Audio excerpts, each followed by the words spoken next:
বন্ধুরা, আশা করি আপনারা সবাই ভালো আছেন, সুস্থ আছেন এবং পুরোপুরি ফিট আছেন। তো আজকে আমি যে বিষয় নিয়ে আলোচনা করতে চাইছি সেই বিষয়টা হচ্ছে রানী মৌমাছির সম্বন্ধে। আপনারা হয়তো রানী মৌমাছি অনেকে চিনেন এবং অনেকে এখনও পর্যন্ত যারা নতুন বিজনেস করছেন তারা চিনেন না। তো আজকে রানী মৌমাছির সম্বন্ধে বলবো যে রানী মৌমাছির ব্যাপারে আপনাদেরকে জানাও প্রয়োজন রয়েছে।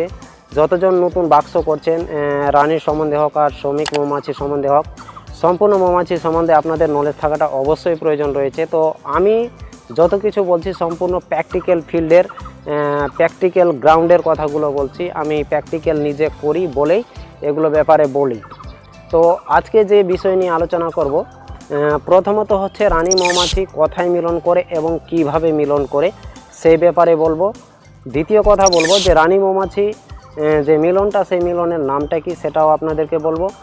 আর তৃতীয় কথাটা হচ্ছে যে রানী মৌমাছি এবং পুরুষ মৌমাছির মিলনের সময় তাদের সঙ্গে কি কি ঘটে সেটাও বিষয় নিয়ে আলোচনা করব। তো চলেন প্রথমত জানা যাক যে রানী মৌমাছি কিভাবে মিলন করে এবং কোথায় মিলন করে সেই ব্যাপারটা আপনাদের সামনে তুলে ধরছি। তো প্রতিদিন দুপুরের টাইমে পুরুষ মৌমাছিগুলো প্রত্যেক বাক্স থেকে বেরিয়ে উপরে ফ্লাইং করতে যায়। সেই ফ্লাইংয়ের টাইমে প্রত্যেক পুরুষ মৌমাছি এক জায়গাতে একত্রিত হয়ে এবং সেই একত্রিত জায়গাটাকে বলা হয় পুরুষ ধর্মসভা। তারপর যে রানী মৌমাছি মেটে যায় বা মিলন করতে যায়, সে রানী মৌমাছি বাক্স থেকে যখন বেরিয়ে যাওয়ার পরে সে ফ্লাইং করতে করতে পুরুষ ধর্মসভার মধ্যে প্রবেশ করে।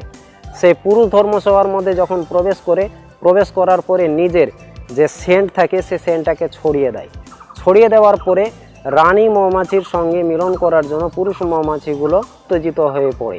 তখন রানী মৌমাছি নিজের ইচ্ছাকৃত হিসাবে পুরুষ মৌমাছির সঙ্গে মিলন করে।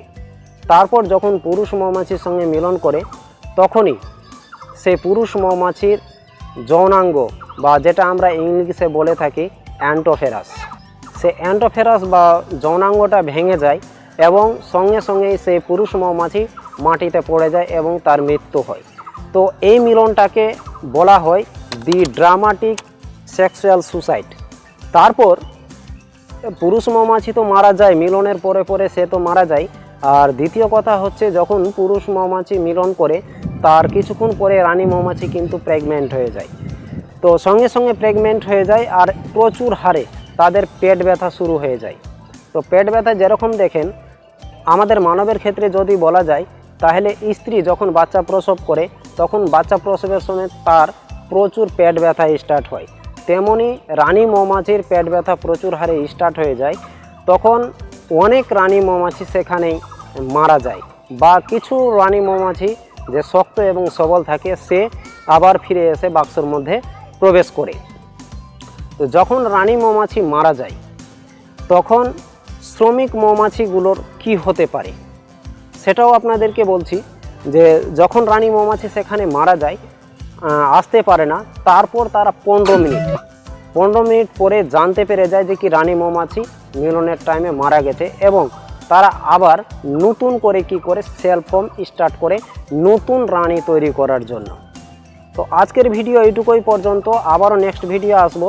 কিছু হয়তো আপনাদের মধ্যে যে প্রশ্নগুলো থেকে গেছে সেই প্রশ্নের অ্যান্সারগুলো, তো আমি সেই প্রশ্নগুলো বলে রাখি, আপনাদের হয়তো আবার মনে আসবে, বা যেগুলো প্রশ্ন আপনাদের মাইন্ডে চলছে সেগুলো আমি কিছু রিপ্লেস করে দিই।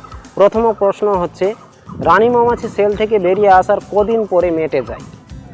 2 নম্বর কথা হচ্ছে একটা রানী মৌমাছি একবার মেট করার পরে কতদিন পর্যন্ত সে ডিম দেয়, এবং একটা রানী মৌমাছি সিজন এবং আনসিজনে কতটা ডিম দেয়। তো চলেন এগুলো প্রশ্নের উত্তর আবারও নিয়ে আসবো নেক্সট একটা ভিডিওতে। ততক্ষণ আপনারা ভালো থাকেন, সুস্থ থাকেন। থ্যাংক ইউ আপনাদেরকে, অল দ্য বেস্ট।